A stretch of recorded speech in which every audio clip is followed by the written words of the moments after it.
உணவே மருந்து, மருந்தே உணவு என்ற பழமொழிக்கு ஏற்ப நாம் அன்றாடம் பயன்படுத்தும் உணவு வகைகளில் இடம்பெறும் பொருட்களில் உள்ள மகத்துவத்தை பற்றியும் அதில் அடங்கியிருக்கும் மூலிகைகள் குறித்து விவரிக்க வருகிறது இப்பகுதி.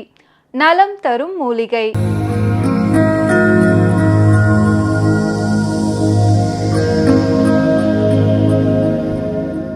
மக்கள் வணக்கம்.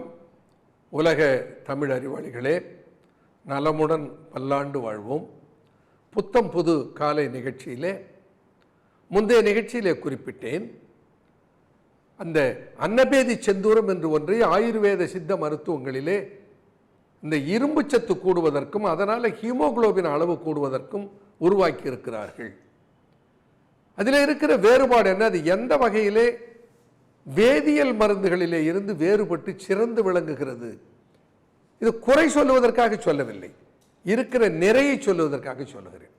யதார்த்தத்தை பேசுகிறேன். யாரையும் குறை சொல்லுவது நம்முடைய நோக்கமும் அல்ல, போக்கும் அல்ல. ஃபெரஸ் ஃபியூமரேட் கலந்து இருக்கிற இரும்பு சத்தை இரத்தத்திலே கூட்டுவதற்காக கையாளுகிற மருந்திலே இந்த ஹீமோகுளோபின் கூடுவதற்கு பல மாதங்கள் பிடிக்கும், சில ஆண்டுகள் கூட பிடிக்கும். உடனடியாக ஹீமோகுளோபினுடைய அளவை அது கூட்டுமா? கூட்டுவதற்கு வாய்ப்பில்லை. ஒன்று. இரண்டு, என்ன நடக்கிறது? மலச்சிக்கலிலே அவர்கள் அவதி உறுகிறார்கள்.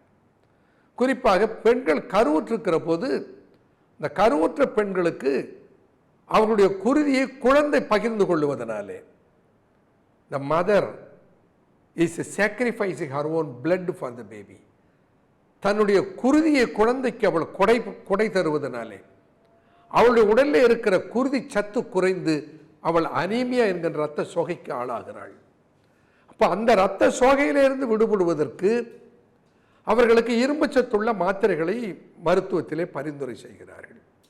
அதை எடுத்துக்கொள்ளுகிற போது மலச்சிக்கல் வந்தால் அது எவ்வளவு பெரிய உபாதையாக உபத்திரமாகிறது என்று பாருங்கள்.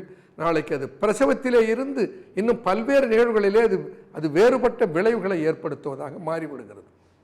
அப்போ மலச்சிக்கல் இல்லாமல் இரத்த விருத்தி தருகிற ஒரு மருந்தாக அன்னபேதி செந்தூரம் இருக்கிறது. அதிலும் வெடியுப்பை சேர்த்து செய்யப்படுகிற வெடி அன்னபேதி செந்தூரம் என்கின்ற இம்காப்ஸிலே போடுகிறார்கள். நம்பர் 2 அன்னபேதி செந்தூரம், நம்பர் 1 அன்னபேதி செந்தூரம். தனி அன்னபேதியில இருந்து தயாரிக்கிற செந்தூரம் வெடியுப்பை சேர்த்து செய்யப்படுகிற அன்னபேதி செந்தூரம். பாரம்பரியமாக என்னுடைய மூதாதையர்களிடத்தில் இருந்து அறிந்த வகையிலே சேரான் வெடி அன்னபேதி செந்தூரம் என்பதை நாம் சித்தயோக ஃபார்மாவிலே கையாளுகிறோம். அது ஒரு அதிசயம். எனக்கு தெரிந்த வரையிலே ஏராளமான சித்த மருத்துவ வல்லுநர்களை நான் கேட்டிருக்கிறேன். ஏதேனும் எந்த நூலிலேனும் குறிப்பு இருக்கிறதா வெடியுப்பு அன்னபேதி செந்தூரத்தை செய்வதில்லை, சேரான்கொட்டையை சேர்த்து செய்வதற்கு என்றால் இல்லை என்று சொல்லிவிட்டார்கள். நானும் ஏராளமான நூல்களை தேடி பார்த்து விட்டேன், எங்கும் இல்லை. ஆனால் அந்த சேரான்கொட்டைக்கு இருக்கிற ஆற்றல் இருக்கிறது, எந்த மருந்தினுடைய செயல்பாட்டு திறனையும் ஊக்குவிக்கிற ஆற்றல் சேரான்கொட்டைக்கு உண்டு. சேரான்கொட்டைக்கு இன்னொரு பெயர் நந்தி. நந்தி என்பது சிவகன தலைவனிலே மூத்தவன். நந்தி என்பது சிவனுடைய முதல் தொண்டன். அம்பிகை அந்த சிவனிடத்திலே இருந்து இந்த சித்த மருத்துவத்தை கற்றுக்கொண்டு தான் கற்ற மருத்துவத்தை முதலில் அவர் போதித்தது யாருக்கென்றால் நந்தி தேவனுக்கு.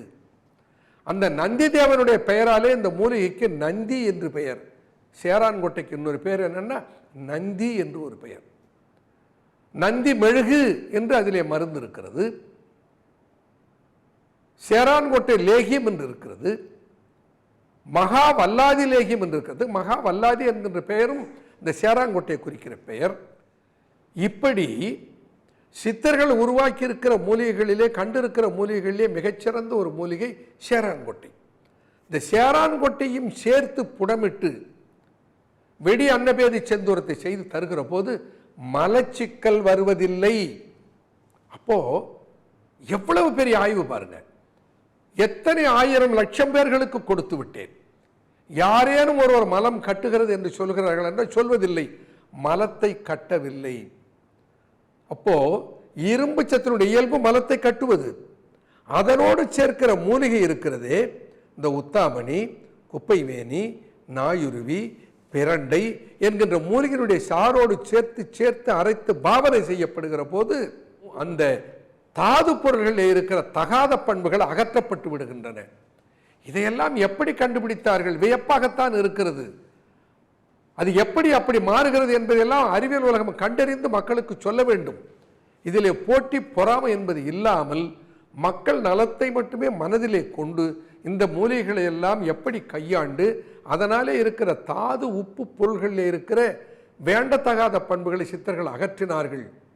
மருந்தை சுத்தி செய்தல் என்கின்ற முறையிலே எப்படி மருத்துவ பொருள்களை சுத்தி செய்து அதில் இருக்கிற வேண்டாதை அகற்றி வேண்டிய பொருளுடைய சக்தியை கூட்டினார்கள்.